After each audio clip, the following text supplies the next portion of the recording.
pelopop. Order lain, dapat lain macam. Kadang-kadang tak ada rezeki, kadang-kadang ada rezeki. Ini kira ada rezeki ni. Ordernya kipas batang ni je. Sampai jadi pelik lah. Apa besar sangat bungkusan kau. Tak sekali benda yang aku tak minta. Ini barang macam bling-bling. Oi, nampak tu bling-bling dia. Oi, ini barang senang. Aku panggil dia kondom. Cerita banyak tak guna, jomlah kita buka. Ada juga beberapa jajan dia bagi kat dalam ni. So, lah buku manual macam ni memang terus kena buang. Satu kabel type A, type C. Berus pembersihan.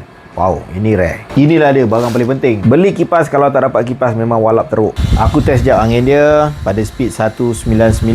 Nak cas kipas ni type C cocok kat situ. Alhamdulillah belum jumpa lagi lah selain daripada type C. Nak on dia, ada button dekat bawah type C ni. Kita on kan, kita tolak je ke atas dan dia akan terus hidup. Kipas ni memang beli untuk anak perempuan. Jadi yang bling-bling ni atas dia lah nak pakai ke tak. Kalau aku memang aku tak lah. Pada speed 1 angin dia aku memang rasa angin speed 1 dia ni biasa-biasa je. Pada speed 199 yang ini angin dia rasa kuat sikit daripada speed 1, tapi taklah kuat sampai pelopop-pelopop